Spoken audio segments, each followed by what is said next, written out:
93%. Not bad. Oh, hey there. Just sitting in the Living History Project. It's December 1996 and I'm bringing the latest issue of PS Extreme magazine. They've got a pretty nice review of Bubsy 3D in it, scoring at 93% out of 100% with a gold rating, which is damn impressive until you flip a few pages further and realize they gave Contra Legacy of War a 90% gold too. This gold rating is prominently featured on Bubsy's cover, damn near taking up a third of the page. Surprisingly, many people thought this to be a fabricated review, as no one apparently had heard of PS Extreme. While that says something about their distribution numbers back then, it also shows how quickly information can be lost if it's not really available to the public. I'm looking at you, Nintendo. What's funny is how many people wrote this off as a paid review due to just the score. This theory, however, does have some weight, not because of the review itself, but the actual magazine. In this issue, Bubsy has a cover mention, is listed in the editor's top 10, gets a 2-page ad, a 2-page review, and is specifically shown in a guidebook ad, a guidebook printed by this magazine's publisher, Dimension. 4 of those pages are advertising dollars, money which the publication needs to run. If you're going to blame money as the root of all evil, you need to go back an issue, which gave Bubsy a full cover, a full back cover ad, an internal 2-page ad, and a 4-page feature. Sadly, this type of pay-to-say journalism is not only nothing new, it's also rampant in every form of entertainment. Oddly enough, even in the glowing review, the writer calls out the poor acting and camera issues, so at least they tried sneaking in their personal truths. Along with the PS Extreme quote, the game features a blurb from EGM, and the advertisements call out Game Fan and Next Generation magazine quotes. All of these were actual statements from their respective magazines, but usually from the game's previews. Again, you can't really blame Accolade for mining some good press. Everyone does it. This hype machine, however, becomes the first in many unfortunate events attached to the Bubsy 3D's legacy. To continue on this quest, let's step in my office. So much better. So with all the publications initially behind Bubsy 3D, we have to focus on the single most important factor that never seems to make it into other people's review of the game: context. 1996 was still an era of adjustment for development teams. Prior to the game's release in November of 1996, the PlayStation only had 5 other platform-based mascot games to compare it to: both Jumping Flashes, Floating Runner, Crash Bandicoot, and Pandemonium. From a technical and critical standpoint, we can remove Crash Bandicoot and Pandemonium as peers. Both feature fixed camera angles and remain within a 2D gaming environment. Floating Runner was also a fixed camera angle, but actually allowed for 3D movement from a top-down perspective. That leaves Jumping Flash as the game's only real comparative title.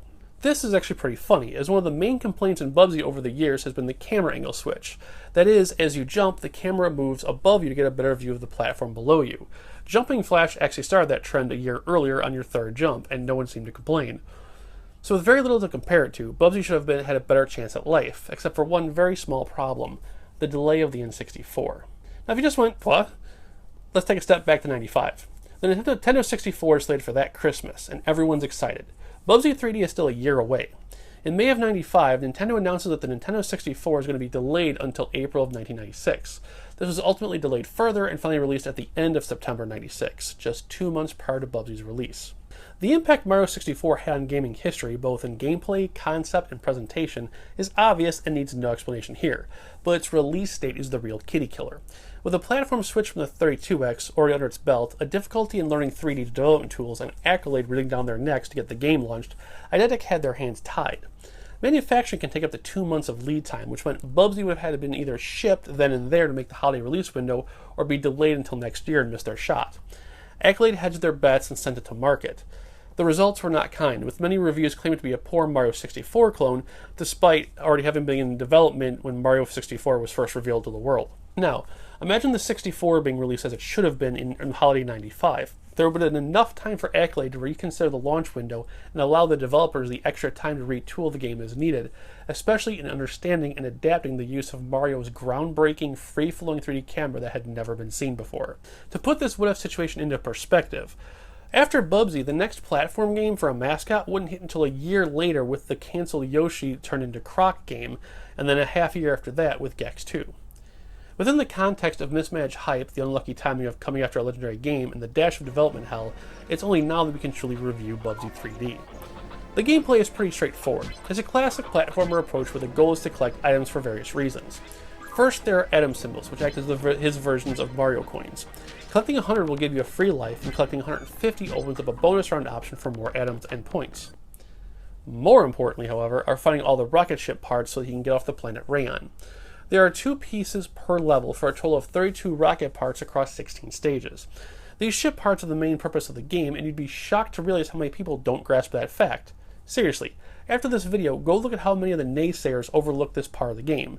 Even funnier, watch how many of them never even get off the first stage. Bubsy's catalog of moves include the standard jumping and platform grabbing, a short amount of gliding, sidestepping, and the option to shoot atoms. The last action is split, no pun intended, between 2 possibilities. You either fire the atom from where it's floating, or you can collect a power-up that fires 10 random shots. This atom firing is to take out enemies as well as open up hidden walls. Every so often, you also get the ability to swim. As previously mentioned, the camera angle is one of the Bubsy's easiest targets. Aside from the mentioned jumping camera issues, there's also the way the point of view rotates on Bubsy. There are no true diagonal movements when Bubsy's on his feet. If you need to change direction, you have to literally come to a momentary pause and pivot, and then you can resume running. Oddly enough, when you're jumping, you have full access to diagonal movements, so I'm not really sure where the ground played into the difficulty of having a diagonal turn. Truthfully, I never really got how this was so bad. It's rough, no argument there, but not enough to abandon the game completely. Trying to stop you from achieving your goals are the Woolies, with support from other various enemies scattered throughout the levels. The enemies, though few, definitely have a variety to them. You'll come across little aliens, clamshells, bolts of lightning, UFOs, and a woolly mammoth, just to name a few. Also waiting for you are the 5 bosses, including the rulers of the planet, Polly and Esther. From here, we'll jump into the graphics and sound. Bubsy's visuals are almost universally the main reason for its poor reviews, due to the developer choosing flat shaded polygons over textures. This decision can be traced all the way back to its early 32X roots, and regretfully few gave it a chance because of this. Sadly, the mistake isn't in the lack of textures. It did provide a high-res mode. It's in the placement of color. You have these beautiful simple mountains, hills, and water areas, except the ground is purple and orange and the mountains are 3 shades of blue. Is this an alien planet? Of course, so it may not look like Earth, but these contrasting palettes don't allow the world to form a visual story. It literally looks like some random placeholder shapes are strewn about. This is made even more so with how much detail is in Bubsy and his enemies. It just contrasts really bad against the stage. A huge shame is there are some excellent level design ideas, including the use of hidden walls and platform puzzle elements. It would be interesting to see if a team would go back together and reskin the game, as a simple adjustment to the visuals and control would eliminate half the arguments for the game's bad reviews. The best examples of missed opportunities, though, in the game are actually in the level cards and mid-movie clips. During the development cycle, Eidetic always mentioned going for a Warner Bros. Animation style in terms of responses and body language. This is apparent in the somewhat slapstick humor in between levels, or the cheeky hidden animations if you don't touch the controller, or the animations that play when you die. While comical, you can tell they didn't get enough time to refine these assets, especially the title cards. Better angles, better layout with the text, and other little touches would have really brought it forward to help the game out. The only true place the game really falls apart, and this is both universally accepted and a crime against the source, are the voiceovers. Every voice in the game, including Bubsy, was done by one person, and the strain to keep all these unique shows. Bubsy has never really been a well-defined character. The main approach to him across all of his games was essentially give him some puns and a fourth wall humor and ship it. This is painfully obvious in Bubsy 3D, as his quips are shallow, cliché, and extremely tired. It doesn't help that his voice actor, Lonnie Manella, is clearly trying to make Bubsy sound like a sarcastic wisecracker, but it's coming out like someone making fun of someone else.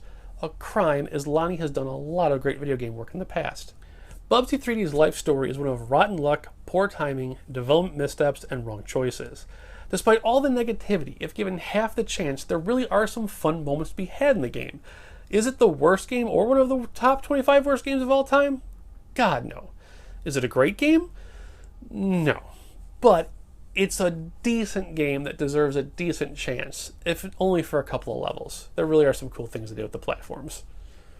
Alright guys, that does it for this week. We will see you next week on Pause Mode. Have a great weekend. Take care.